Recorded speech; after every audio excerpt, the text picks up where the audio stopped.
ان الحمد للہ والصلاة والسلام علی رسول اللہ وجہ تخلیق کائنات نبی آخر الزمان حضرت محمد مصطفیٰ صلی اللہ علیہ وآلہ وسلم کے پیشے تجارت سے وابستہ پاکستان بھر کے تاجروں کے قائدین اور نبی مہربان کی سنت پر عمل کرتے ہوئے نبی صلی اللہ علیہ وآلہ وسلم کی اس حدیث کے مصداق تجارت کرنے والے کہ میرے اور آپ کے بارے میں نبی آخر الزمان نے یہ بشارت دی کہ قیامت کے دن سچا اور ایماندار تاجر وہ صدیقین اور شہداء کے ساتھ اٹھایا جائے گا، تو نبی صلی اللہ علیہ وآلہ وسلم کی اس وراثت کے امین بلوچستان کے مختلف اضلاع اور شہر کوئٹہ کے میرے تاجر بھائیوں، دوستوں اور بزرگوں، رات کے اس پہر کراچی سے خیبر، گوادر سے آزاد کشمیر تک کے تاجر قائدین کی گفتگویں سننے، پاکستان کے تاجروں کو درپیش مسائل اور ان کے درد آپ کے سامنے پیش کرنے اور آپ کے رات کے اس پہر سننے پر میں اس پنڈال میں بیٹھے ہوئے ہر فرد کو خراج تحسین پیش کرتا ہوں۔ میں ان قائدین کا نہیں، اس پنڈال میں بیٹھے ہوئے آپ تمام دوستوں کا شکریہ ادا کرتا ہوں کہ جو ان قائدین کو سننے کے لیے رات کے اس پہر یہاں بیٹھے ہوئے ہیں۔ اور میں سید عبدالقیوم آغا، مرکزی تنظیم تاجران بلوچستان کے تمام عہدیداران، مرکزی انجمن تاجران بلوچستان رجسٹرڈ کے عہدیداران، اتحاد تاجران بلوچستان کے عہدیداران کا شکریہ ادا کرتا ہوں کہ ایک ایسے وقت کے اندر انہوں نے یہ کنونشن منعقد کیا ہے کہ جب پاکستان کا صوبہ خیبر پختونخوا، جب گلگت بلتستان، جب صوبہ سندھ، جب پنجاب کے جنوبی اضلاع اور جب صوبہ بلوچستان سیلاب میں ڈوبا ہوا ہے، ایک ایسے وقت میں ہم یہاں پر جمع ہیں کہ جب لوگوں کے گھر گر چکے ہیں، جب فصلیں تباہ ہو چکی ہیں، جب ان شہروں کی تجارت ختم ہو چکی ہے، جب مویشی وہ مر چکے ہیں، ایسے حالات میں یہ کنونشن آپ منعقد کر رہے ہیں۔ میں آپ کو اس کامیاب کنونشن کے انعقاد پر بلوچستان کے ان تمام تنظیموں اور عہدیداران کو خراج تحسین اور مبارکباد پیش کرتا ہوں کہ 3.60 کروڑ پاکستانی جس لمحے امداد اور خوراک کے منتظر ہیں، جس لمحے زکوٰۃ دینے والے آج سڑکوں کے کنارے وہ خوراک کے منتظر ہیں، ایسے حالات کے اندر پاکستان کی تاجر تنظیمیں وہ اپنی اس ذمہ داری کو کہ پاکستان کے اپنے ان بھائیوں اور بہنوں، ان بے آسرا لوگوں کی مدد کے لیے کراچی سے خیبر تک وہ امداد پہنچانے کے اندر بھی مصروف ہیں اور پاکستان کے تاجروں کے مسائل پر بات کرنے کے لیے بھی موجود ہیں۔ یہ مرکزی تنظیم تاجران پاکستان اور پاکستان کے تاجروں کا یہ خاصہ ہے کہ وہ جہاں پکی پکائی کھانے کی دیگیں پکا رہے ہیں، جو جہاں راشن کے پیکٹ بنا رہے ہیں، جو خیمے پہنچانے کے اندر مصروف ہیں، جو وہاں لوگوں کی آبادکاری کے لیے سوچ رہے ہیں، وہاں وہ پاکستان کی معیشت اور پاکستان کی تجارت کو مضبوط کرنے اور اس کے عنوانات پر بھی بات کر رہے ہیں۔ میں اس پر آپ تمام دوستوں کو خراج تحسین پیش کرتے ہوئے یہ بات کہنا چاہوں گا کہ یہ جو سیلاب ہے، ہم دنیا کے اندر یہ سنتے ہیں کہ بارشیں اللہ کی رحمت ہوتی ہیں، بارشوں کے نتیجے کے اندر آسمانوں سے پانی برستے ہیں، لیکن میں یہاں تھوڑی تلخ بات کہنا چاہتا ہوں کہ گزشتہ 76 سالوں کی پاکستان کی ان حکمرانوں کی ناتجربہ کاریوں نے، پاکستان کے ان حکمرانوں کی غلط پالیسیوں نے آج پھر پاکستان کو سیلاب کے اندر ڈبویا ہے۔ آپ نے اور میں نے کتابوں کے اندر پڑھا تھا کہ پاکستان کو ہندوستان سے علیحدہ ہوتے وقت ہمیں 5 دریا ملے تھے، لیکن میں سارا سال دیکھتا ہوں کہ وہ 5 دریاؤں کے اندر سے سوائے سندھ کے اندر مجھے دریائے راوی میں، دریائے ستلج میں، دریائے بیاس میں، دریائے چناب میں کسی میں پانی نظر نہیں آتا۔ کیوں نظر نہیں آتا؟ کہ ہندوستان نے آپ کے اس پانی کے اوپر ڈیم بنائے، آپ کے اس پانی کو استعمال آج ہندوستان کر رہا ہے، اور پھر جب بارشیں ہوتی ہیں تو وہ ڈیموں کے دروازے کھول دیتا ہے، آپ کے پنجاب کو، آپ کے سندھ کو وہ سیلاب میں ڈبو دیتا ہے۔ میرے بھائیوں اور دوستوں، اگر ان حکمرانوں نے پاکستان کا سوچا ہوتا تو اس پانی کو محفوظ کرنے کے لیے ڈیم بنتے۔ آج بلوچستان کے وہ اضلاع جو خشک سالی کا شکار ہوتے ہیں، سندھ کے وہ اضلاع جہاں فصلیں نہیں اگتی، ان ڈیموں سے، نہروں کے ذریعے ان کو پانی ملتا، آج میرا کسان خوشحال ہوتا، آج پاکستان کی زراعت ترقی کرتی۔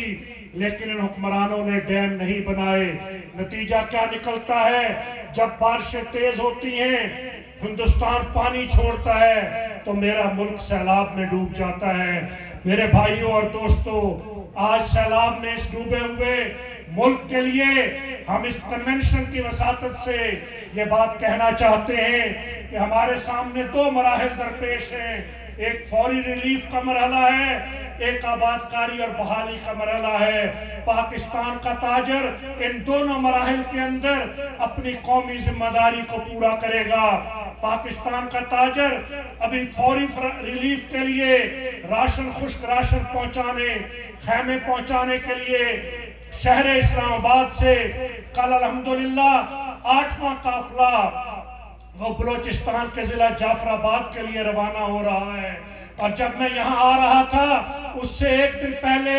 قلعہ سیف اللہ کے لیے ہم نے وہاں سے قافلہ روانہ کیا۔ میں پاکستان کی عوام اور پاکستان کے تاجروں کا شکریہ ادا کرنا چاہتا ہوں کہ جو اپنی قومی ذمہ داریوں کو پورا کر رہے ہیں، لیکن اس مرحلے پر یہ کہنا چاہتا ہوں کہ حکومت پاکستان اور صوبائی حکومتیں سیلاب سے متاثرہ تمام علاقوں کے لیے بجلی کے بل، سوئی گیس کے بل اور تمام قسم کے ٹیکسز کو معاف کرنے کا اعلان کرے۔ یہ کوئی احسان نہیں، یہ سیلاب سے متاثرین ان کے بحالی کے لیے بنیادی ذمہ داری ہے حکومت کی کہ وہ بجلی، گیس کے بل اور تمام قسم کے ٹیکسز ختم کرنے کا اعلان کریں۔ دوسرا مطالبہ ہم یہ کرنا چاہتے ہیں کہ یہ جو بات کہی جا رہی ہے کہ 5 لاکھ روپیہ مکان بنانے کے لیے دیا جائے گا، میں وزیر اعظم پاکستان اور صوبائی حکومتوں کے وزرائے اعلیٰ سے پوچھتا ہوں کہ 5 لاکھ روپے میں مجھے ایک کمرہ بنا کے آج کی مہنگائی کے دور میں دکھا دیں۔ ہم مطالبہ کرتے ہیں آج کے اس کنونشن کی وساطت سے کہ تمام گرے ہوئے مکانوں کو ان کا سروے کرنے کے نتیجے میں ان مکانوں کو دوبارہ بنانے کے لیے آج کی مارکیٹ ویلیو کے حساب سے ان کو کمپنسیشن دی جائے اور مکان تعمیر کر کے دیے جائے۔ ہم یہ مطالبہ بھی کرتے ہیں کہ تباہ حال زراعت کی بحالی کے لیے ان تمام متاثرہ اضلاع کے کسانوں کے لیے مفت بجلی، مفت بیج، مفت کھاد، اس کا حکومت اعلان کرے تاکہ یہ متاثرہ تاجر اپنی زمینوں کی آباد کاری کے ذریعے مفت بیج اور مفت کھاد اور مفت دوائی کے ذریعے اس ملک کی غذائی ضرورت کو بھی پورا کر سکیں اور اس کے ساتھ ساتھ وہ اپنے قدموں پر بھی کھڑا ہو سکیں۔ آج کے اس تاجر کنونشن کی وساطت سے ہم اس بات کا مطالبہ بھی کرتے ہیں کہ پاکستان کے ان متاثرہ اضلاع کے تاجروں اور انڈسٹری کے لیے حکومت پاکستان قرض نہیں، قرض حسنہ دینے کا اعلان کرے تاکہ یہ تاجر دوبارہ اپنے کاروباروں اور اپنی انڈسٹری کو اپنے قدموں پر کھڑا کر کے لوگوں کو روزگار دینے اور اس ملک کو ٹیکس دینے کا باعث بھی بن سکیں۔ ہم اس بات کا مطالبہ بھی کرتے ہیں کہ اس سیلاب کی تباہ کاریوں کے اندر جو لوگ شہید ہوئے، جو لوگ زخمی ہوئے، وفاقی اور صوبائی حکومتیں مالی امداد کے ساتھ ان کے خاندانوں میں فی خاندان کم از کم ایک نوکری کسی سرکاری ادارے میں دینے کا اعلان کریں، تاکہ سیلاب سے متاثرہ ان اضلاع کے لوگ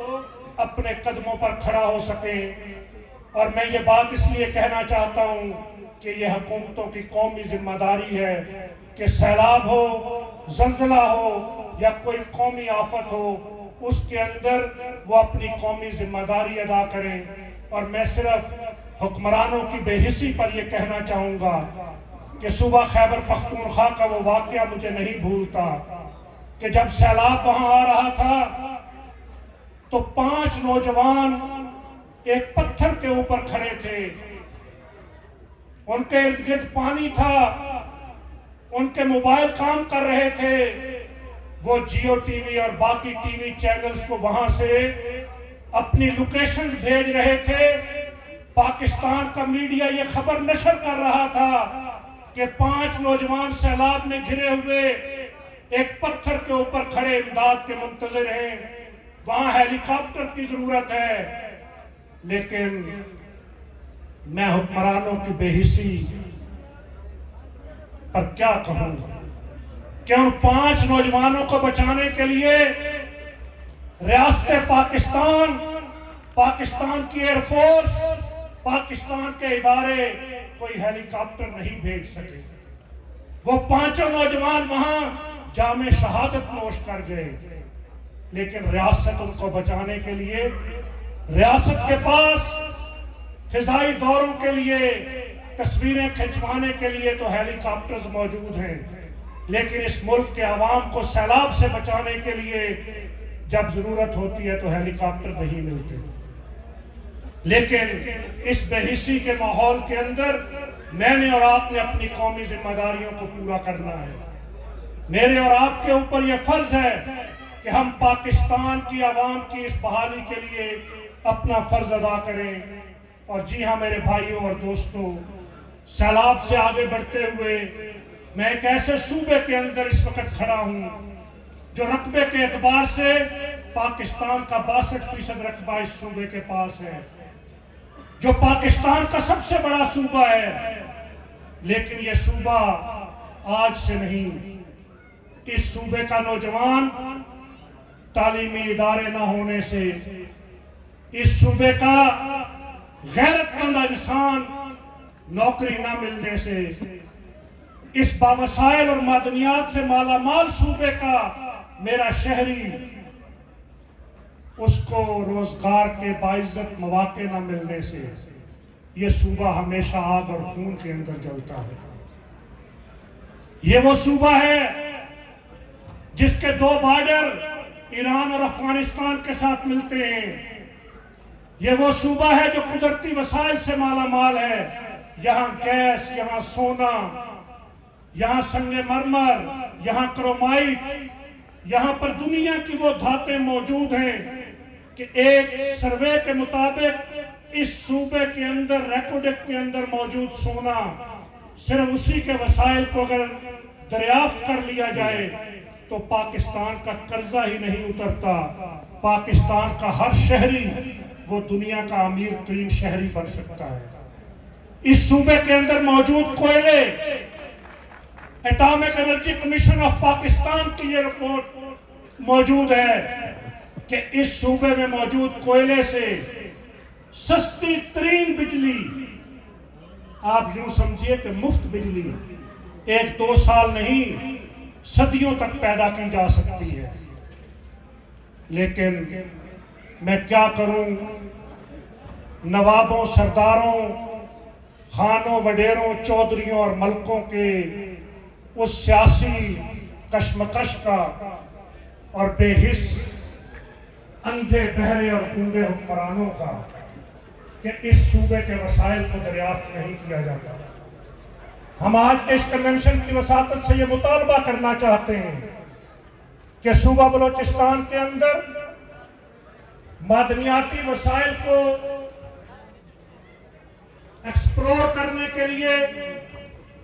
اس کی اپ گریڈیشن کے لیے اس صوبے کے تاجروں کو انڈسٹری لگانے کے لیے قرضے مہیا کیے جائیں۔ یہ منرل اینڈ مائننگ کا جو ادارہ پاکستان کے اندر موجود ہے، یہ ادارہ اس صوبے کے اندر پہاڑوں میں چھپے ہوئے اللہ کی ان نعمتوں کو تلاش کرنے کے لیے اس صوبے کے لوگوں کو قرضے بھی دے، مشینری بھی دے، اور پھر اگلی بات یہ کہ جہاں سے کوئی معدنیات دریافت ہو وہاں رائلٹی بھی دی جائے، وہاں نوکریاں بھی مہیا کی جائیں تاکہ یہاں کے لوگ خوشحال ہو سکیں اور ان کو نوکریاں میسر آ سکیں۔ اسی طریقے سے ہم اس بات کا مطالبہ بھی کرنا چاہتے ہیں کہ یہاں دوست بات کرتے ہیں کہ بارڈر کو کھولا جائے۔ میں تو یہ بات کہنا چاہتا ہوں کہ ایران اور افغانستان کے ساتھ صوبہ بلوچستان کے لوگوں کی فری تجارت ہونی چاہیے، اس لیے کہ اسی کے نتیجے میں یہ صوبہ بھی ترقی کرے گا اور پاکستان بھی ترقی کرے گا۔ آج پاکستان کو جو گیس اس ملک کے اندر، گیس کے سلنڈر کی ذرا قیمت شہروں کے اندر جا کر پوچھئے، اور ایران آپ کے بارڈر تک گیس پائپ لائن چھوڑ چکا ہے کہ میں آپ کو سستی گیس دینے کے لیے تیار ہوں، آپ کی ریاستیں آپ کو سستی بجلی دینے کے لیے تیار ہیں، لیکن ہم اس قانونی کے چکر سے نکلیں گے تو اس کو لے سکیں گے۔ اس لیے میں یہ بات بھی کہنا چاہتا ہوں کہ یہ جو ٹیکسز ہیں بارڈرز کے اوپر، یہ جو بندش ہے آئے روز بارڈروں کی، یہ جو آئے روز فروٹ اور ٹماٹر اور سبزی کے ٹرک وہاں خراب ہوتے ہیں، یہ جو آئے روز چمن کے لوگوں کو احتجاج کرنا پڑتا ہے، یہ جو آئے روز یہاں کی تاجر تنظیمیں اور ہم FBR سے مطالبات کرتے ہیں، اس کا واحد حل یہ ہے کہ ایران اور افغانستان سے کم از کم اس صوبے کی حد تک تجارت کو کھول دیا جائے۔ اور دوسری بات یہ کہ اس صوبے کے پاس وہ سمندر موجود ہے گوادر کی شکل کے اندر کہ وہ گوادر پاکستان کی تقدیر کو بدل سکتا ہے۔ اس لیے میں اس بات کا مطالبہ بھی کرنا چاہتا ہوں کہ سی پیک روٹ کو بلوچستان کے عوام کے مطالبات کے مطابق تیز ترین تشکیل دیا جائے تاکہ یہاں انڈسٹریل زون قائم ہو اور گوادر کے ذریعے بلوچستان کو خوشحالی مل سکے۔ میرے بھائیوں اور دوستوں، یہاں پر میں اس بات کا ذکر بھی کرنا چاہتا ہوں کہ یہاں کشمیر کے دوستوں نے بات کی تو مجھے یہاں بیٹھے ہوئے یہ یاد آ رہا تھا کہ ہندوستان نے جب کشمیر پر غاصبانہ قبضہ کیا تو اس قبضے کو آزاد کروانے پنجاب سے میرے آباء و اجداد نہیں گئے تھے، وہ پشتون اور بلوچ ہی گئے تھے، وہ قبائل سے اٹھ کے گئے تھے، وہ خیبر پختونخوا اور بلوچستان کے لوگ تھے جنہوں نے آزاد کشمیر کے خطے کو آزاد کروایا تھا۔ تو یہ تو محب وطن اور غیرت مند پاکستانی ہیں کہ جنہوں نے آزاد کشمیر آزاد کروایا، اور میں آزاد کشمیر کے لوگوں کو اس بات کا یقین دلانا چاہتا ہوں کہ ہندوستان 35A کو تبدیل کرے، ہندوستان چاہے مقبوضہ کشمیر کی متنازع حیثیت کو ختم کرے، کشمیر، اہل کشمیر پاکستان کے مطابق اپنی گھڑی کا وقت رکھتے ہیں، وہ فوت ہوتے ہیں تو پاکستان کے جھنڈے کے اندر فوت ہوتے ہیں۔ اور تحریک آزادی کشمیر کے قائد سید علی گیلانی نے 20 سال جیل کاٹنے کے باوجود ایک ہی نعرہ دیا اہل کشمیر کو کہ پاکستان ہمارا ہے اور ہم پاکستان کے ہیں۔ تو میں یہ بات آزاد کشمیر کو یہ یقین دلانا چاہتا ہوں کہ کشمیر کے لیے پاکستانی پشتیبان کی طرح آپ کے پیچھے کھڑے ہیں، حکومتیں پالیسیاں بدلیں یا نہ بدلیں، پاکستانی قوم کشمیر کے ساتھ کھڑی ہے۔ اور پھر ٹیکسز کہ جس کا ایجنڈا قیوم آغا صاحب نے دیا، ایک طرف یہ محرومیاں ہیں، سیلاب ہے، اور اوپر سے ظلم یہ کہ اس ملک کے اندر شرافت علی مبارک صاحب اور شیخ حبیب صاحب اور جاوید میمن صاحب اور سردار رزاق صاحب اور میاں ادریس صاحب اور عطاء الرحمان جٹ صاحب اور اسلم خان صاحب اور عابد خان صاحب اور وقار امید میمن صاحب، آصف گلفام صاحب اور وسیم خورشید صاحب، کامران میمن صاحب اور جتنے دوست یہاں پر آئے، حاجی خدائے دوست صاحب، یہ ٹیکسز کا رونا رو رہے تھے۔ تو میں تو ٹیکسز کے بارے میں ہمیشہ ایک بات حکمرانوں سے بھی کہتا ہوں کہ شکم مادر سے لے کر قبر کی لحد تک اس ملک کا ہر شہری ٹیکس دیتا ہے۔ پیدا ہونے والے بچے سے لے کر قبر میں جاتا ہوا مردہ وہ اس ملک کے اندر ٹیکس دیتا ہے، لیکن یہ ٹیکس اس ملک کے عوام کو تعلیم دینے، اس ملک کے لوگوں کو صحت کی سہولتیں دینے پر جب خرچ نہیں ہوتا تو پھر لوگ سوال کرتے ہیں کہ کیوں ٹیکس دیا جائے۔ جب سڑکیں نہیں ملتی، جب پینے کا صاف پانی نہیں ملتا، جب تعلیمی ادارہ نہیں ملتا، جب بجلی نہیں ملتی تو لوگ پوچھتے ہیں کہ کیوں ٹیکس دیا جائے۔ اور جب حکمرانوں کے اپنے اعداد و شمار یہ کہتے ہیں کہ 1300 ارکان قومی اسمبلی، سینٹ اور صوبائی اسمبلی اعداد و شمار کے مطابق وہ ٹیکس نہیں دیتے، تو پھر اس ملک کا عام آدمی اور تاجر کیوں ٹیکس دے؟ اور یہ عجیب ظلم کا نظام ہے کہ سیلاب میں ڈوبا ہوا میرا ایک پاکستانی وہ ماچس کی ڈبی کے اوپر 17% جی ایس ٹی اور ود ہولڈنگ ٹیکس دیتا ہے، اور ایک اربوں پتی کارخانے دار، سرمایہ دار اور بیوروکریٹ وہ بھی ماچس کی ڈبی پہ اتنا ہی ٹیکس دیتا ہے۔ یہ کون سا ٹیکس کا نظام ہے؟ ٹیکس تو امیر سے لیا جاتا ہے، غریب پر خرچ کیا جاتا ہے۔ اور میں آج اس پنڈال میں بیٹھے ہوئے آپ سارے دوستوں سے یہ بات پوچھنا چاہتا ہوں کہ آپ مجھے بتائیے پاکستان کے ان 10 سیاستدانوں کے نام یہاں سٹیج پر آ کر بتا دیں کہ جن کے خربوں کے اثاثے ہیں اور انہوں نے یہ کہا ہو کہ ہم 1 ارب روپیہ اپنی آمدن کا سیلاب زدگان کو دیتے ہیں۔ کوئی نہیں کہتا۔ لوٹتے اس ملک کو ہیں، اور جب ملک پر کوئی مشکل وقت آتا ہے تو ان کی تجوریوں سے پیسے نہیں نکلتے۔ اس لیے ہم یہ بات کہتے ہیں کہ پاکستان کا تاجر ٹیکس دینے کے لیے تیار تھا، تیار ہے اور تیار رہے گا، اس لیے کہ یہ میرا تاجر تھا جس نے بانی پاکستان قائد اعظم محمد علی جناح کو قیام پاکستان اور تعمیر پاکستان کے لیے بلینک چیک پیش کیا تھا۔ آج بھی پاکستان کا تاجر اس ملک کے لیے سب کچھ دینے کے لیے تیار ہے، لیکن حکمرانوں کی عیاشیوں، بیوروکریسی کی شاخرچیوں، عدلیہ اور اداروں کے عللوں تللوں کے لیے پیسے دینے کے لیے تیار نہیں ہے۔ اس لیے ہم یہ بات کہتے ہیں کہ اگر ٹیکس لگانا چاہتے ہیں تو سٹیک ہولڈرز کی مشاورت سے ٹیکس لگائیں۔ ہم نے پہلے بھی یہ اعلان کیا کہ پوائنٹ آف سیلز کو ہم مسترد کرتے ہیں۔ ہم پاکستان کے چھوٹے تاجروں کی دکانوں پر کل بھی یہ کہا، آج بھی کہتے ہیں اور آنے والے کل بھی اپنے موقف پہ قائم ہوں گے کہ پاکستان کے چھوٹے تاجر کی دکان پر ہم پوائنٹ آف سیل نہیں لگنے دیں گے۔ برانڈز اور چین سٹور اگر پوائنٹ آف سیل لگاتے ہیں تو وہ خود ذمہ دار ہیں، اس لیے کہ انہوں نے حکومت سے خود معاہدہ کیا ہے۔ لیکن اس کے لیے میں اکثر یہ بات کہتا ہوں، اسی طریقے سے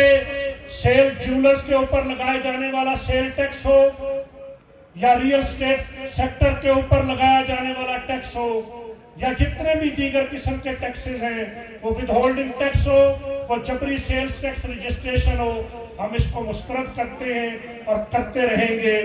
بجلی کے بلوں کے اوپر لگایا گیا وہ جو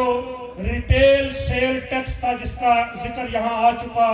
3000 سے 20,000 تک پاکستان کے تاجروں نے اپنی اتحاد اور یکجہتی سے اس کو ختم کروا دیا۔ لیکن میں کیا کروں ان حکمرانوں کا کہ ریٹیل سیل ٹیکس کو ختم کرنے کا ہمارے ساتھ اعلان کیا اور اس کے چند دن بعد فیول پرائس ایڈجسٹمنٹ اس کے نام پر اس ملک کے عوام کی جیبوں پر ڈاکہ ڈالا گیا۔ میں اس کو ٹیکس نہیں کہتا، یہ فیول پرائس ایڈجسٹمنٹ کے نام پر پاکستان کے عوام کی جیبوں پر حکمرانوں کا ڈاکہ ہے اور اس ڈاکے کو ہم کسی صورت قبول نہیں کریں گے۔ ہم نے پہلے فیصلہ کیا تھا کہ ہم بجلی کے بل نہیں دیں گے، فیول پرائس ایڈجسٹمنٹ سے پہلے ریٹیل ٹیکس واپس ہو گیا، لیکن اب فیول پرائس ایڈجسٹمنٹ کے لیے وزیر اعظم پاکستان نے اعلان کیا کہ ہم فیول پرائس ایڈجسٹمنٹ کو ختم کر رہے ہیں۔ اور یہ عجیب مذاق ہے، وزیر اعظم نے اعلان کیا، دوسرے دن سرکولر آیا کہ گھروں کے بجلی کے بلوں پر 200 یونٹ تک ختم کریں گے۔ پھر ہم نے شور مچایا تو کہنے لگے نہیں 300 یونٹ تک ختم کریں گے۔ پھر عدالتیں درمیان میں آئیں تو کہنے لگے ختم کر دیا ہے۔ ابھی وزیر پانی اور بجلی نے ایک نیا تماشا کیا، کہتے ہیں ختم نہیں کیا،